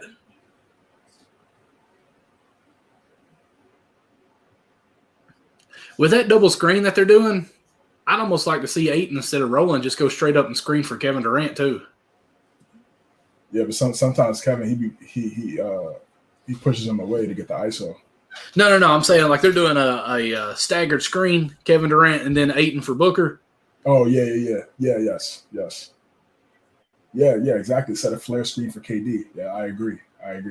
Or what if you switched it and had Ayton set that pick first, and then KD come up and away like a fade, and Ayton set a pick that way? because then you could slip that pick and have a wide open layup. I think next year they'll probably tap into some of that type of stuff. I mean, remember, bro, this is like KD's 20th game with them. Oh, KD, you fake that, and I'm so happy. So, CJ, all I'm hearing is we need our own team that we need to be coaching. Yeah, bro. This whole weekend I've been looking up plays and how to beat a 2-3, how to beat a 3-2, 1-2-2. I've been in the live this weekend, man. What for? Are you coaching somewhere? Soon, man. Hopefully down the road, bro. Oh, okay. Definitely want to coach a team over here in the city. Awesome. I'm trying to. Over here. Wait a second. Over here in this knowledge. City? Oh my bad. Yeah, New York. I keep always. Yeah. Listen, you just need to start a MNC hoops up there and do an AAU team. Oh wow! I just gave you a great idea, and you said no. No, I was watching this game. This game is so crazy. Oh, MNC hoops team. Yeah, for sure. AAU, for sure, bro. AAU. That'll be fire down the road, bro. Yeah. Oh, who got this? Oh, it's only a 3-point game. Oh, I think Aiden hit it last. Oh my gosh, this game is crazy. This game is crazy. Come on up, Aiden. Set that staggered screen. But see, that's what I want to see from Aiden, bro. Hustle. Yeah. Even though you didn't get it, like you caused the team possession because you battled for it. Hey, that's all fans are asking for. Like, seriously. You're not looking for 20 and 20, right? I'll be honest with you. I am not liking that staggering screen, how they're doing it. Yeah, I mean, I could see why you're not a fan of it. I guess it's just trying to have Jokic up on the screen, and maybe they could get a better look. You saw Booker. He made the read to Shamet. Shamet just missed the shot. Right. Because Brown got to help on the weak side. But the reason why I don't like it is because we're 8 and setting that bottom screen like Jokic is still in the paint. Like it's a staggered screen, but really it's just a one screen with the big man. Like there's no switchery. There's no change of sight of what's going on there. Like if Ayton was at the top, set the screen, and Jokic was where to switch on Booker, well, we know that's good. Exactly. And then if KD set a backdoor pick for Ayton at the top, who had a guard on him, even if he just didn't set a great pick, if he had him a step behind him, that's even better, for him to be going downhill towards the rim with a guard on his back like that. From a farther different angle, it'd be easier to pass too. Because, sometimes when you set that pick on a guard, like you've got to dribble out so far around towards the base or the sideline to where you can get that entry pass to the pick and roll. Well, the way they're setting that stagger screen, it would cause that to be quicker, I think. Look at this guy playing defense. Wow. This guy must have hurt us. Good. Oh, they say it was out on Ayton. They're just now calling on my end. Ayton, we hope. Oh, the foul?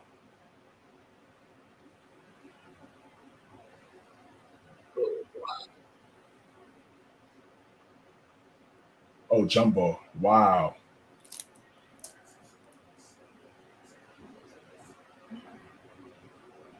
Don't have to foul. Why did they foul? Oh. Why did they foul?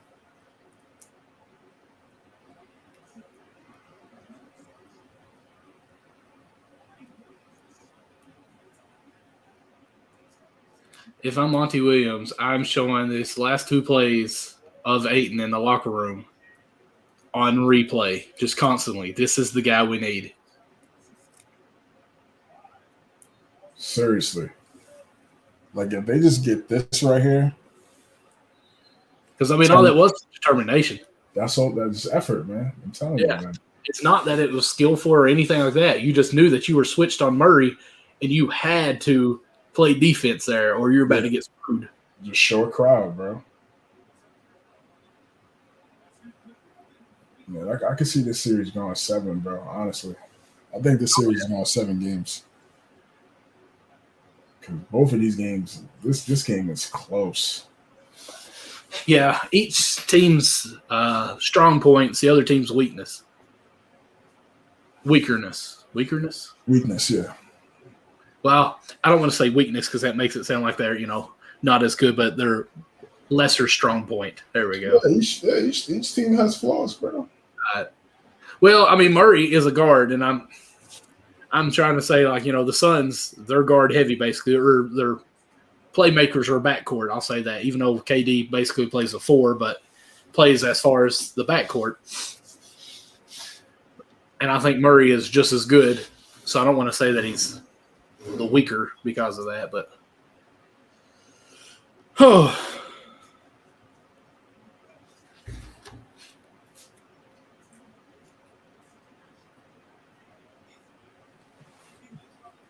this been a quick show. This game, right? Our show. Oh, we yeah, went yeah. points. We're under an hour and 20 minutes. And Yeah, it's we just probably went like what 40 minutes with yeah, with Greg. Nick, don't you be ruining it. I'm on commercial. I don't know what just happened. I haven't seen anything yet. You might be ahead of me. I'm going to have to either get me a Booker or I'm going to get Jimmy Butler. Oh, jersey? I think I'm going to have to. Yeah, bro. I feel like you have to. I mean, those are 2 really good jerseys to buy. It's just, yeah. You can't go wrong with either one. The blue, or not Miami's. I don't really like the Miami Vice. The Suns blue. Yo, Jokic smoked the layup. GG's. It's crazy that Jokic still has that scar on his arm for that big of a scratch. Yo, bro, he be getting hot. Yeah. Yo, you got to dunk that, Jokic. I'm not there yet. Oh, no, he really can't dunk that. It's a bad angle. Who's the dude in the yellow? Yeah, he's throwing me off guard. I never could understand fans like that. Like, you got up that day and wore that to a playoff game. Like, really? Like, Oh, Jokic missed it. That's what you wore? Yeah, I'm gonna wear all yellow. Yeah. While I got courtside seats, just to draw that much more attention to it. And it probably says Lakers on it too. I can't stand people like that, bro. I really can't.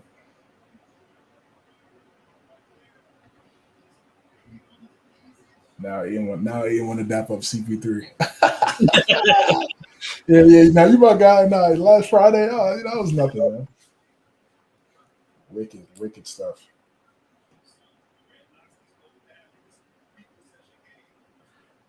Durant has his feet so crooked to me on his shots.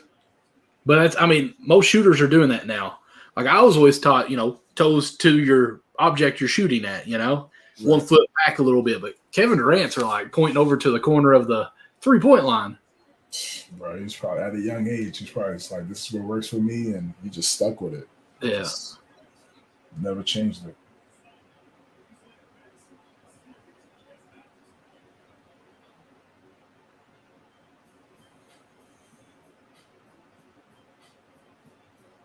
Tell you what, it's been pretty quiet without Nick. Nick, I miss you out there, man. Shout out Nick, man. Hopefully get that connection down soon, brother. Get that connection back. Yeah, I didn't have one problem with this other computer I used, did I? Nah, it was good, thankfully, bro. Because that would have been kind of bad, bro. That would have been bad. He was getting the cyborg robot stuff with Greg here. That would have been rough. I ain't gonna lie. Yeah. I'm glad everything went through, bro. For real. The only thing, this battery looks like it dies quick. I was getting scared, bro. I was like, oh my gosh, right before Greg gets here, please. Yeah. Tell me about it. I was like, nah, I need to switch up. That was a good adjustment. Big adjustments, key adjustments. Key adjustments, unlike Tom Thibodeau. Unlike Tom Thibodeau, indeed.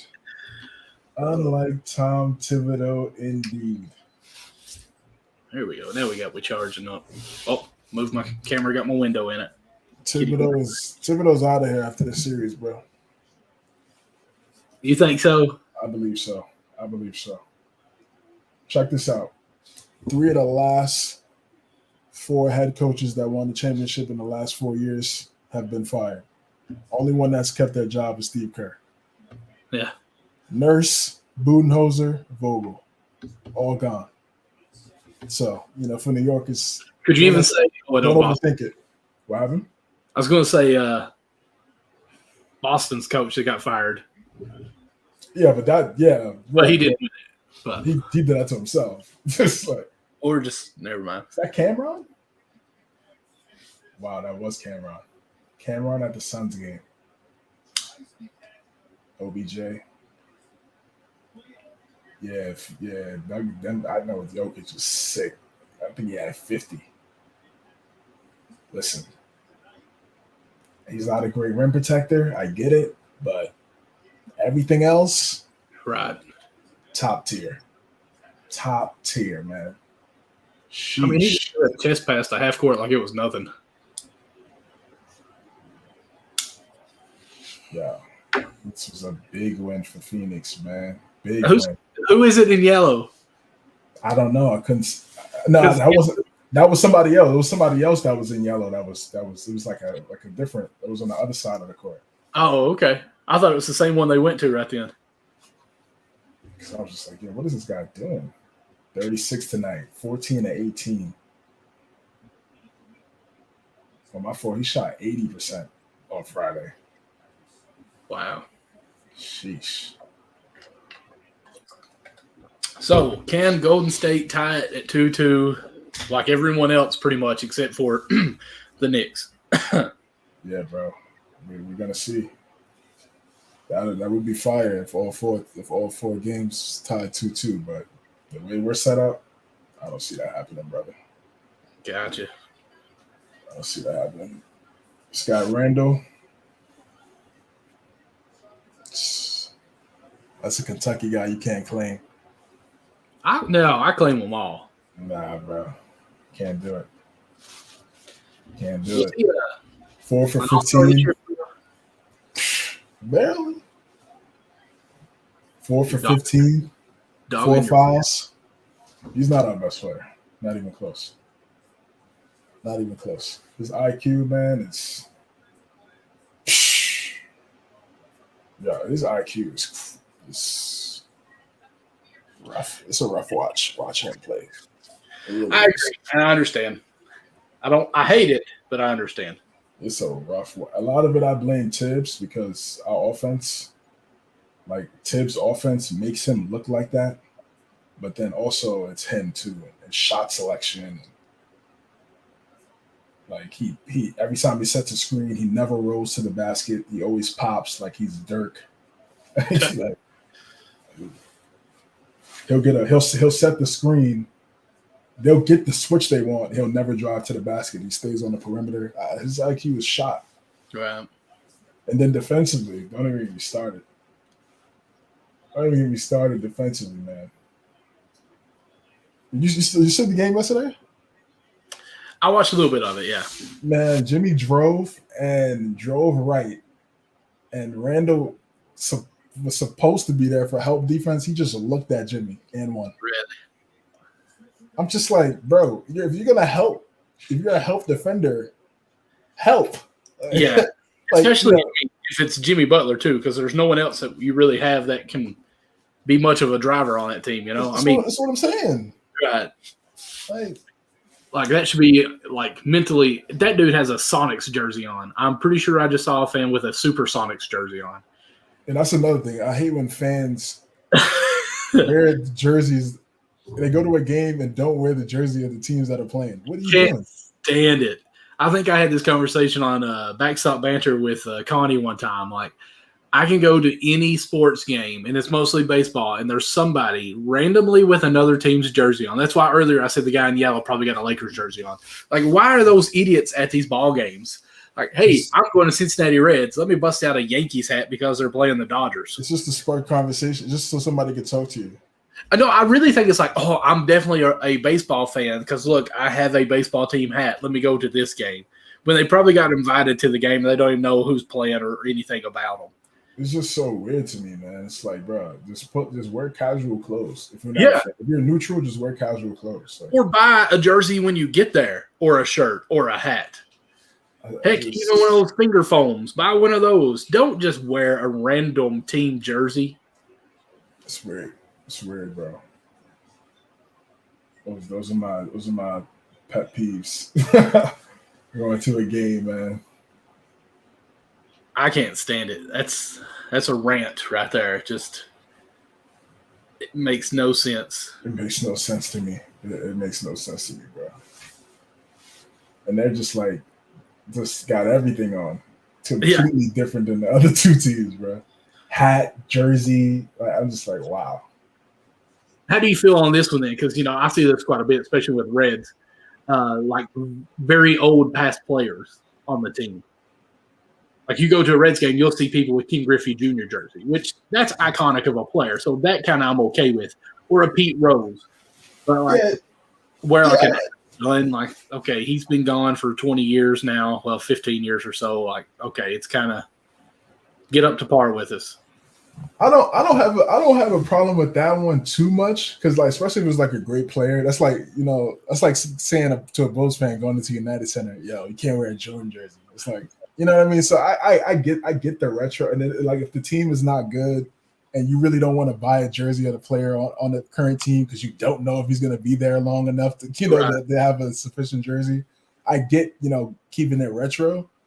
So I don't have a problem with that, but yeah, the other one is just see, to me, I do have a problem with it, and it's a gray area though, I guess, because like you said, Chicago Bulls, obviously you're going to wear Jordan. That's totally fine. That's iconic of a player, but I don't think anyone should be going to a Chicago Bulls in 2024 since the season's over with, and be wearing a Joakim Noah jersey.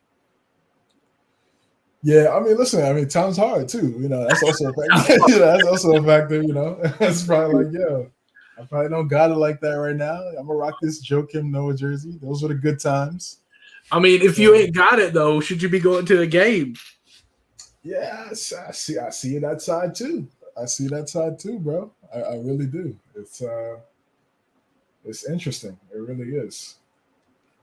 But yeah, the Joakim Noah, that's funny. Like Rose, I'm pretty sure there's a plethora of Bulls fans still wearing Rose jerseys. Yeah, even to me, I'm sure. That one is just no one else. I don't think anyone else should wear that. Should wear one. Listen, I know he didn't have this 15-year career in Chicago, but just those 5 years alone, those 5-6 years, he was Michael Jordan's replacement for that city. And this is and he was from the city too, which made it even more special. So it's that's a short right there. We need to do a short on Derrick Rose jersey should be retired in Chicago. I could see people say no. I could see why people saying they just didn't do enough. I get that, but did win MVP. And they were relevant as soon as he got drafted. Yeah. It wasn't like a 3-4. It was just like Ja kind of in Memphis. As soon as Ja got, it was like, okay, yeah, the first year, listen, they're not good. But after that, Rose had no guns, bro. I thought you were talking about I thought you were talking about talent on the roster. I know you said no, handguns. Yeah. I forget. I peeped it after. I thought you said I was about to say, yeah, he didn't really have another All-Star. And then I got oh, okay. No. Because he did end up with Jimmy Butler there for a little bit. But Joakim Noah was decent for that role. And this goes back to Tibbs too, man. Tibbs was they asked Tibbs before the series, right? Before the series, they asked him, yo, did you see Jimmy being this guy? He was like, nah, I didn't see this at all. Oh, wow. Really? He was like, I knew he'd be a great defender. He said, I thought he was going to be a great rotation guy. I'm like, bruh. Rotation guy? See, and that, when I saw that quote, I'm like, yeah, he's just selling. He's just selling us, bro. Yeah. Honestly, I actually fell in love with Jimmy Butler when he did play with the Bulls. He was one of my favorite players during that era because if you grew up in the 90s, you had to like the Bulls for some era just because Michael Jordan was there. Right. And then after all that, he went away, and then Rose made him relevant again. Jimmy Butler come on. I was like, this guy's got talent. Now, cutthroat and doing what he's doing with Miami, maybe not, but I thought he was going to be a star player. Like, I thought he was going to be like a Paul George coming out of the Pacers top. Like, hey, this is a real deal player. But yeah, I didn't. Yeah, when he got traded to Minnesota, obviously Thibodeau, had a big part in that. Mm-hmm. I was like, okay, yeah, like Butler, Wiggins, and Cat, and then all the stories came out, and Jimmy ended up being right. I mean, listen, I know Wiggins turned out to be a great fourth option, but that's not what they were looking for him to be a second option, really first. Cat, it was supposed to be a first. It was supposed to be 1A through C, and it was 1A really. It was just Jimmy. 1A, 1A. The rest are 4. Yeah. So it was like 1 and 4 or 5, right? Yeah.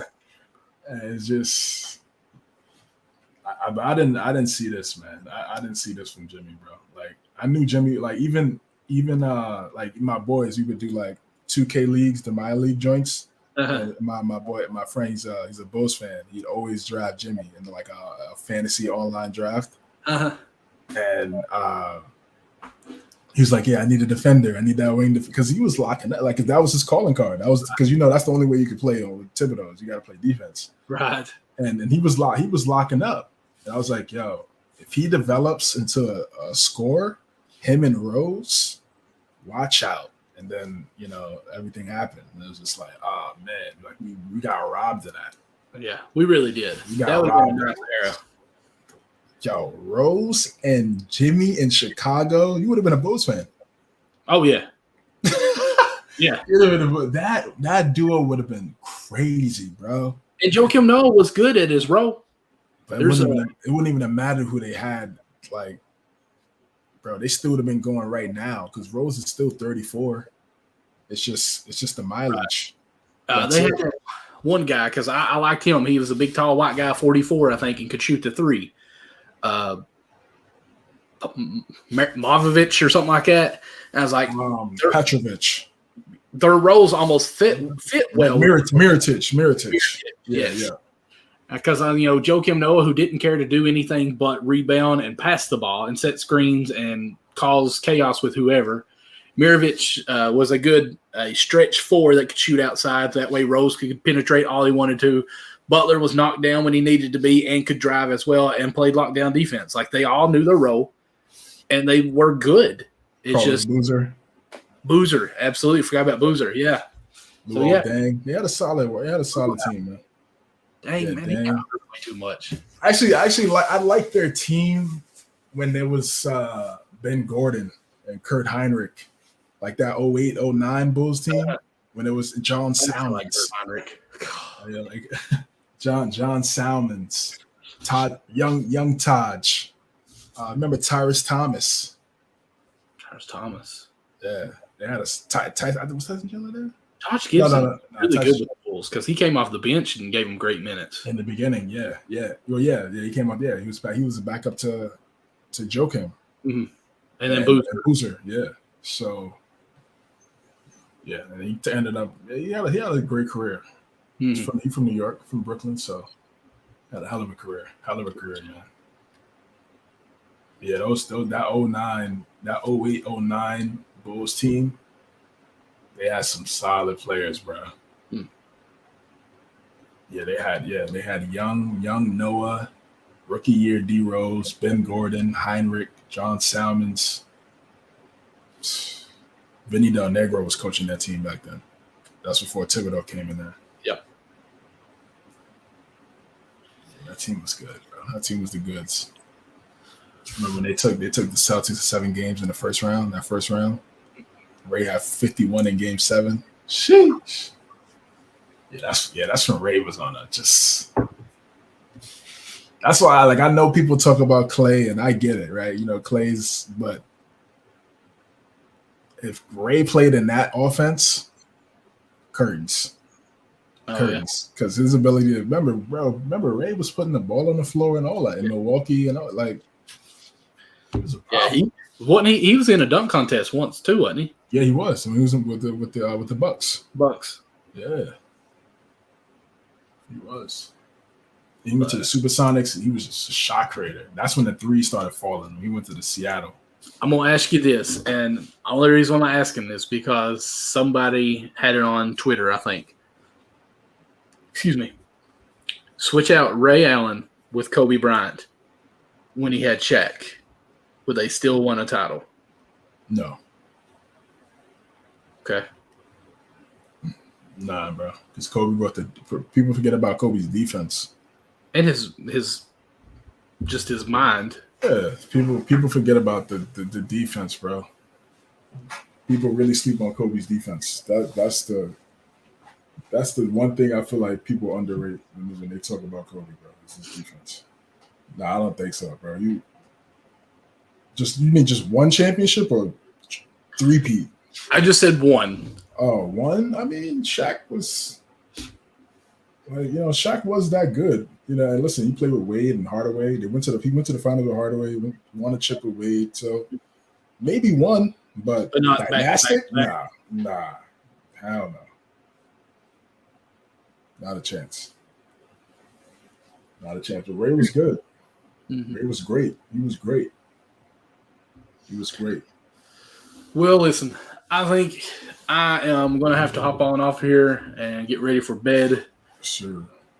But as always, great show. CJ, I guess we could take off their banner here so we can see our names. Ooh, CJ. As always, thanks for being on here with me. I love when I get to talk basketball with my guys. And thank you, Greg, for coming on here. What did he say it was? 5 on the court? 5 on the floor. 5 on the floor, because I said court earlier. I was like, oh, my goodness, I messed it up. So, yeah, Greg from Miami, or actually from South Carolina, covering Miami, joined earlier in the show for you guys to listen to it now. Great information, some stuff that I didn't even think was a thing, but I thought it was great of his input he gave, especially with the Haslam information. Nick, back off of him. But with that being said, you can find me, basically just go to MNC Hoops. You'll find me there in some form or fashion. That's all I really care about. Go follow us on, actually, better yet, if you're watching, look right now at the bottom, the scroll that's going across, it's Linktree/MNC Hoops. You'll find all of our different links to our Twitter or Instagram or Facebook. Is there TikTok on there? Yes, it is. Okay, TikTok, our YouTube page. Go there and follow everything. Subscribe, put on that notification for YouTube because it is slowly climbing. And when we reach 100, we're giving out one of these away to one of our random fans or followers, subscribers of the 100. So, yeah, there's that. Sir, we are right now at 71? 82 subscribers on YouTube. So we're even up more, so we're close. Yes, sir. We will get to 100 subscribers this month. So definitely a big milestone for us. We just hit over 100 on Instagram, I think. Like last week. We took off on Instagram, really. We're at up to 111 now on Instagram. Facebook, we're almost over 200, I think. So, I mean, TikTok, we getting the views for sure on those. CJ does a wonderful job on all the shorts that he does for us, the reels that he puts together. Nick or CJ are talk. Sometimes I'll talk and piecing those together. So, yeah, definitely be checking out our TikTok and what's all booming on there. Getting our comments, man. Let us know what you think when you listen to us. We like to interact with you all. We want to actually know that what we're sending out, not only are you watching it, but you actually care and want to talk to us about it. So get in the comments with us. Sir, yes, sir. And again, social media is doing great right now. We're at 60 followers on TikTok, okay, over 100 on IG, like Michael said, almost 200 on Facebook, and 82 on the tube. So, man, we appreciate everybody's support. We really do, man. We're keeping this going. And then we have guests like Greg on here who's got 25,000 followers on Twitter. Like, I mean, we're close. Hey, listen, we're gonna get there. We're gonna get there soon. Remember, he got 4 years on us right now. Hey, where can they find you? Yeah, at CJames9 on Twitter is where you can find me, and then also MNC Hoops everywhere. That's where mostly you can find me at. Dropping reels, dropping post game reactions, talking about the games. Also on Twitter, we've been doing some spaces for these playoff games. We're getting a lot of love on the spaces. People been pulling up, chopping it up, talking sports with us. Got a lot of followers off that. Omar, is it from London? Yeah, Omar from the UK. Yeah, we found a new supporter. She was like, "Yo, show love." You followed up all of our social media. So shout out to Omar, man, if you're listening to this down the road. Yes, sir. But with that being said, we will go ahead and call this show a wraps. Go Suns and go Heat. Sorry for the Knicks fans out there, but until next week, we may try to hop on here midweek again. If not on live where you can see us, it'll definitely be on Twitter Space for sure. So again, make sure you follow that so you can check when we're going live on that. But until then, guys, everyone, have a great day. Words of my guy Nick. Deuces. Deuces. Yes, sir.